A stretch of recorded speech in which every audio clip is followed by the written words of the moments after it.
She had always been good at becoming other people. As a child, moving from one foster home to the next, it was a survival mechanism. In one house, she was the quiet, studious girl who loved reading. In another, she was the tough kid who could handle herself. By the time she reached her 20s, this chameleon-like ability had solidified into something more calculated. Her name, the one on her driver's license, was Maya. But Maya was just the shell. The person she truly wanted to be was someone who commanded respect, someone who had seen things, someone who was untouchable. It started small, as these things often do. In a dingy bar in Norfolk, Virginia, a man was being overly aggressive with a waitress. Maya, nursing a beer in the corner, felt the old familiar pull of injustice. Without thinking, she slid off her stool and walked over. She asked you to stop," Maya said, her voice low and steady. The man, big and drunk, sneered at her. "And who's gonna make me, sweetheart?" Maya looked him dead in the eye. "A master-at-arms who's had a very long week." She didn't know where the words came from. She knew next to nothing about the Navy, but she'd heard the term master-at-arms once, the military police. The man hesitated, his drunk brain trying to compute the information. Maya just held his gaze, her body perfectly still. He mumbled something and backed away. The waitress thanked her profusely, and for the rest of the night, people looked at her differently. They saw a protector. They saw someone official. It felt intoxicating. That single lie was a seed, and Maya watered it carefully. She started with online research, reading forums and articles about the different branches of the military. The Navy SEALs captured her imagination. They were the elite, the silent professionals. The title itself commanded instant, unearned respect. She began to build a character. She gave herself a name, Jenna Sloan, a name that sounded strong and capable. She created a backstory. She was a former special warfare operator, first class. She had served for 12 years, done 2 tours in the Middle East, and been honorably discharged after an injury. The transformation was meticulous. She bought tactical boots and wore them until they looked worn. She found a Navy ball cap at a thrift store. She learned the jargon, the difference between a platoon and a squad, what NSW stood for, the names of current and former commanders. She practiced speaking in a clipped, professional tone, never volunteering information, just dropping hints. A rolled-up sleeve revealed a cheap homemade trident tattoo she'd had done in a kitchen. To the untrained eye, it was convincing. The first few times she used the persona were in anonymous online forums, correcting someone's mistaken belief about a piece of gear. Then she started going to veteran-friendly bars. She'd sit quietly, and when someone inevitably struck up a conversation, she'd let it slip. "Yeah, when I was in the teams..." The reaction was always the same. Instant deference. A newfound seriousness in their eyes. Men would buy her drinks and apologize for cursing. Women would look at her with a mix of intrigue and admiration. For someone who had spent her life feeling invisible, this was a drug more powerful than anything she'd ever known. And in these circles, she met a woman named Sarah. Sarah was a Navy veteran herself, a former logistics officer who had served on a support vessel for SEAL teams. They struck up a friendship. Sarah was kind and genuine, and for the first time, Maya felt a pang of guilt. Sarah talked about her friends who were still in the teams, about the toll the job took on them, about a particular friend, a man named Dave, who struggled with the things he'd seen. Maya listened, nodded, and offered platitudes. She was getting in deep, but the validation was too sweet to give up. Then came the invitation that changed everything. Sarah was hosting a small gathering at her house for some of her old Navy friends. "You have to come, Jenna," Sarah said, her eyes bright. "A bunch of the old crew will be there. They'd love to meet you." A cold knot tightened in Maya's stomach. This was different from a bar. This was a room full of people with real, lived experience. People who could ask specific questions, who would know if she was lying. But the thought of the respect she'd command, of finally being in the center of that world was too tempting. She agreed. The party was at a modest house near the water. The air smelled of salt and barbecue smoke. When Maya walked in, she felt the weight of a dozen pairs of eyes. Sarah introduced her. "Everyone, this is my friend Jenna. She's a former team guy." A murmur of interest went through the room. For the first hour, she managed it perfectly. She deflected questions about specific operations with a knowing look and a vague, "You know I can't talk about that." She talked about the hardship of training, or the camaraderie, the general difficulties of being a woman in the teams, a topic she knew was publicly debated and controversial, which made it a safe deflection. The men and women in the room nodded with respect. They accepted her. Then, a man walked in late. He was older, with close-cropped gray hair and a posture so rigid it looked painful. He carried himself with an aura of absolute authority. The room seemed to quieten slightly. Sarah's face lit up. "Admiral, you made it." She turned to Maya. "Jenna, this is Rear Admiral Hollister. He used to be in charge of a lot of stuff you were probably involved in." The Admiral's eyes, the color of slate, settled on Maya. He extended a hand. His grip was like iron. "Jenna Sloan," he said. His voice was a low rumble. "Pleasure. My Sarah tells me you were in the teams." Maya's heart slammed against her ribs. An admiral. This was the worst-case scenario. She nodded, trying to keep her breathing steady. "Yes, sir. It was an honor to serve." He didn't let go of her hand for a beat too long. "Which BUD/S class?" he asked. It was a simple standard question. Every SEAL knows their class number. It's a core part of their identity. Maya felt the world tilt. She hadn't prepared for this. She'd read about BUD/S, but she hadn't memorized a list of class numbers and years. She blurted out the first number that came into her head. "Class 253, sir." A flicker of something crossed the Admiral's face.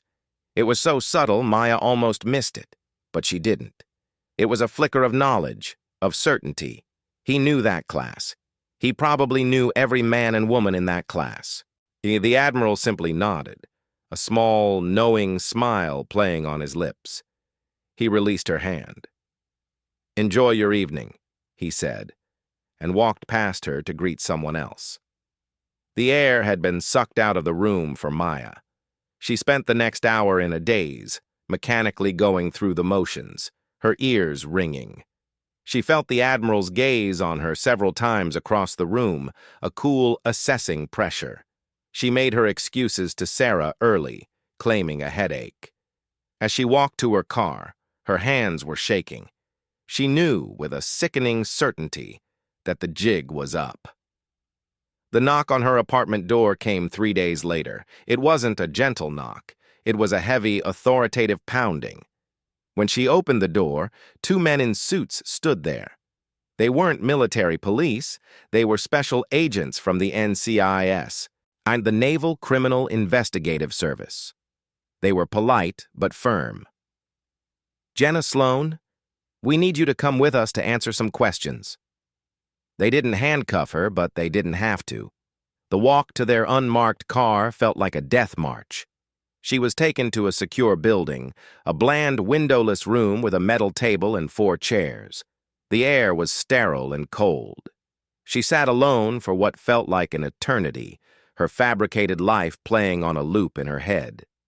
The door finally opened. The 2 agents who had arrested her walked in, followed by a 3rd person. It was Rear Admiral Hollister. He was in his dress blues now, his chest covered with ribbons and medals that represented decades of real, dangerous service. He looked at her with an expression that wasn't anger, but a deep, profound disappointment. It was worse than any fury. And the lead agent, a woman with sharp eyes named Agent Miller, sat across from her. "You are being charged with violating Title 18, U.S. Code, Section 912, impersonating a commissioned officer of the Armed Forces of the United States with the intent to defraud," and Section 704, wearing unauthorized metals and devices. This is a federal felony. Maya sat in stunned silence. The other agent began to lay out the evidence. They had traced her online activity. They had interviewed people from the bars. They had statements from veterans she had spoken to who were now questioning every interaction. Sarah's name was mentioned, and Maya felt a fresh wave of shame. They had her completely. The game was over. The agents left to get her a glass of water, leaving her alone in the room with the Admiral. He hadn't spoken a word since he entered. And he simply stood against the wall, watching her. The silence was unbearable. Maya looked down at the table, at her own hands, the hands that weren't calloused from pulling ropes on a fast rope, but soft from typing on a keyboard. She waited for the lecture, the tirade, the condemnation. Instead, she heard him move. He walked slowly around the table and stopped directly behind her chair. She could feel his presence, a solid wall of authority. Then, he leaned down, so close that his mouth was just beside her ear. His breath was warm against her skin, and in a voice so low it was barely a vibration in the air, a whisper meant only for her, he said 4 words. Only Special Forces have that. Maya froze. Her mind went blank, then flooded with a tidal wave of confusion. What did he mean? Have what? She hadn't claimed to have any special physical trait. She hadn't shown him a scar. She hadn't bragged about a specific skill. Her eyes darted around the room looking for a clue, landing on the mirror on the wall, the one she knew was a window for observers. She looked at her own reflection. What did she have? Her eyes traced down her own body in the reflection. Her posture was rigid, ramrod straight, a direct result of the tension and fear. Her hands were perfectly still on the table. She was staring straight ahead, her face devoid of emotion, a mask she had unconsciously put on the moment the agents arrived. And then she saw it. It wasn't a thing she was wearing or a scar on her skin. It was in her eyes. In that moment of utter shock and confusion, her carefully constructed mask had slipped. The Admiral, and with decades of experience reading people in life-or-death situations, hadn't been looking at her clothes or her stories. He had been looking at her. And in that fleeting second of pure, unfiltered reaction, he had seen something that no liar could manufacture. He had seen the raw, instinctive stillness of a survivor. He had seen the eyes of someone who had learned, from a very young age, to assess a threat, to go completely silent and motionless in the face of danger. It was a look he had only ever seen in the most hardened operators, men and women forged in the crucible of real combat. It was the look of someone who had learned to disappear in plain sight. He straightened up and walked towards the door. He paused with his hand on the handle, not looking back. "Agent Miller will be back in a moment to finish processing you," he said. At his voice now its normal, authoritative rumble. Then he was gone, leaving Maya alone in the silence, the echo of his whispered words hanging in the air, a mystery that would haunt her for the rest of her life. The arrest made local news. "Woman arrested for posing as Navy SEAL." It was a small blurb, quickly forgotten by the public, but for Maya it was the end of the world. She was processed, photographed, and fingerprinted. Her mugshot showed a woman with a stark, haunted look in her eyes. She was released on her own recognizance, pending a court date. The first person she called, from a borrowed phone at the detention center, was Sarah. The conversation was brief and agonizing. "It was all a lie, Sarah. I'm so sorry. My real name is Maya. I've never been in the military. I've never been anything." There was a long and terrible silence on the other end of the line. Then Sarah's voice, cold and unrecognizable. "I told Dave about you. I told him he could trust you. He was going to open up to you about his PTSD. Don't ever contact me again." The line went dead. Maya stood in the harsh fluorescent light of the booking area, feeling more alone than she ever had in her life. the admiration, the respect, the feeling of belonging. It had all been an illusion she had built on a foundation of sand, and now the tide had come in and washed it all away, leaving her exposed and empty. In the weeks leading up to her trial, Maya retreated into her small apartment.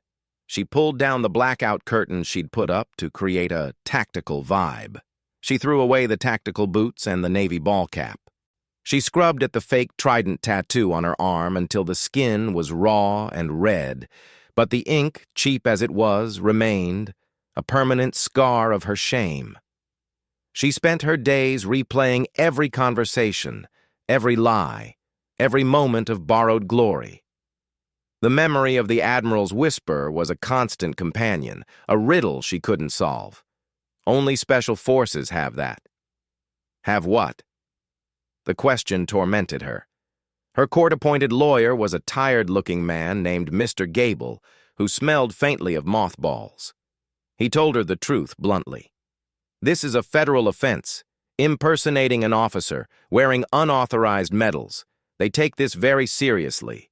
You're looking at a fine, possibly up to a year in prison, and a permanent felony record. Your best bet is to plead guilty and throw yourself on the mercy of the court. The day of the sentencing arrived. Maya stood before the judge in a plain, dark dress she'd bought at a thrift store. The courtroom was half full. She saw Agent Miller in the back, watching with her arms crossed. She saw a few reporters, their faces bored. She didn't expect to see anyone else. The judge, a stern woman with silver hair, read the charges. She asked Maya if she had anything to say for herself. Maya's throat was dry. Your Honor, I have no excuse. I lied. I hurt people. I disrespected the service of real heroes. I am deeply and profoundly ashamed. I accept whatever punishment the court deems appropriate. It was the first truly honest thing she had said in years. The judge nodded, her expression unreadable. She began to speak about the seriousness of the crime, the damage it does to the reputation of the armed forces, the insult to those who have served and sacrificed. Maya's heart sank with every word. She braced herself for the sentence. Then a door at the side of the courtroom opened. A bailiff stepped in, followed by a familiar, imposing figure in dress blues. Rear Admiral Hollister walked calmly down the aisle and stood beside the prosecution's table. He didn't look at Maya. He addressed the judge. Your Honor, if I may approach? The judge nodded, a flicker of surprise on her face. A quiet hush fell over the courtroom. The Admiral walked forward and spoke to the judge in a low voice, handing her a document. The judge read it, her eyebrows rising slightly. She looked from the document to the Admiral and then to Maya, and the silence in the room was absolute. After a long moment, the judge cleared her throat. In light of new information presented to the court, she said, her voice echoing in the quiet room, I am ordering a 1-month continuance for a pre-sentencing evaluation to be conducted by a specialist appointed by the Department of the Navy. The defendant is to remain under house arrest until that time. She banged her gavel. Court is adjourned. Maya was stunned. She looked around, confused, but the Admiral was already walking out the side door, his job done. Agent Miller approached her, her expression no longer hostile but curious. You have no idea what that was about, do you? She asked. Maya could only shake her head. Agent Miller just stared at her for a second longer, then turned and walked away. The next month was a surreal purgatory. She was confined to her apartment with an ankle monitor. She barely ate, barely slept. She jumped at every sound. Then, one afternoon, there was a knock at her door. It wasn't the heavy pounding of the NCIS. It was a soft, tentative rap. She opened the door to find a woman in her 60s, with kind eyes and short, gray hair. She was wearing civilian clothes, but she carried herself with a quiet confidence. Maya? She asked. My name is Dr. Elena Rossi. I'm a clinical psychologist. The court has asked me to spend some time with you. May I come in?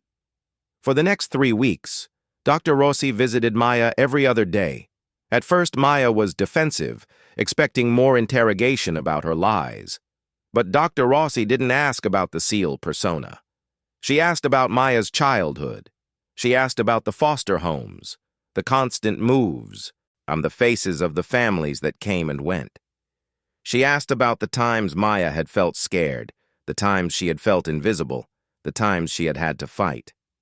Maya talked, and as she talked, the carefully constructed walls she had built around herself began to crumble.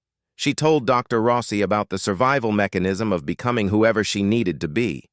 She told her about the intoxicating feeling of being seen and respected when she was Jenna. She told her about the deep, aching loneliness that had driven her to it. Dr. Rossi listened without judgment, taking notes. One day, she asked Maya to close her eyes and remember a specific moment of danger from her childhood. Maya instantly went rigid. Her breathing slowed. Her face became a blank mask. Dr. Rossi watched her intently. After a minute, she told Maya to open her eyes.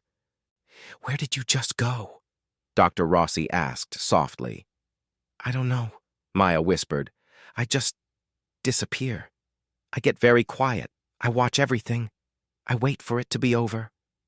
Dr. Rossi nodded, a profound understanding in her eyes. "That's a trauma response, Maya. It's a form of dissociation, a way the mind protects itself when the body cannot escape.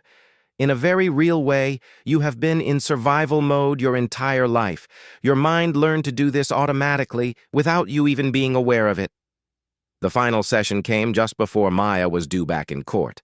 Dr. Rossi closed her notebook and looked at Maya with an expression of deep respect. "I have submitted my report to the court and to Admiral Hollister," she said. "I want you to know what I wrote. And I wrote that you exhibit a remarkable capacity for situational awareness and emotional control under stress.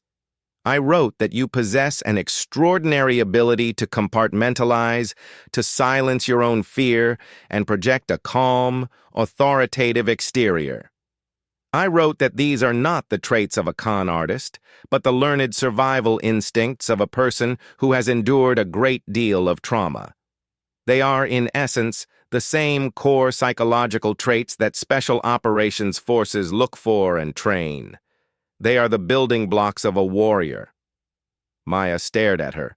The pieces of the Admiral's whispered riddle finally, shockingly, clicking into place. Only special forces have that. He hadn't been talking about a badge or a scar. He had been talking about her, about the survivor's stillness he had seen in her eyes. He had recognized, and in the depths of her lie, a fragment of a profound and tragic truth. On the day of her final sentencing, the courtroom was more crowded than before. Maya stood, her heart pounding not with fear, but with a strange, new uncertainty. The judge addressed her. "I have received and reviewed the pre-sentencing evaluation from Dr. Elena Rossi, as well as a private letter submitted to this court by Rear Admiral Hollister." She looked directly at Maya. Normally, a case of this nature would result in a custodial sentence and a permanent felony record. However, this court has been presented with an alternative recommendation. The judge explained the terms. Maya's charge would be reduced to a misdemeanor. She would serve no jail time. Instead, she would be placed on 5 years probation with a very specific condition. She was to undergo a rigorous, year-long assessment and training program designed by the Navy in coordination with a private military contracting firm. It wasn't a path to becoming a SEAL. That door was forever closed. It was, as the Admiral's letter put it, an opportunity to verify if the innate aptitude identified in the defendant can be channeled into a productive and legal contribution to national security. She was being offered a chance to work on the outside as a consultant, a trainer in situational awareness and civilian survival tactics. Her past, the very thing that had driven her to lie, was now being seen as a potential asset. Maya stood in the well of the court, stunned into silence. She looked over at the prosecution's table. Admiral Hollister was there again. This time, when their eyes met, he didn't look away. He gave her the smallest of nods. It wasn't a gesture of forgiveness, but of recognition. He had seen the ghost of a warrior in a common con artist, and he had given her a chance to become something real. The path ahead would be brutally honest, demanding that she confront the trauma that had shaped her and build a new identity on the foundation of truth, not lies. For the first time in her life, Maya wasn't pretending to be someone else. She was being asked to find out who she really was.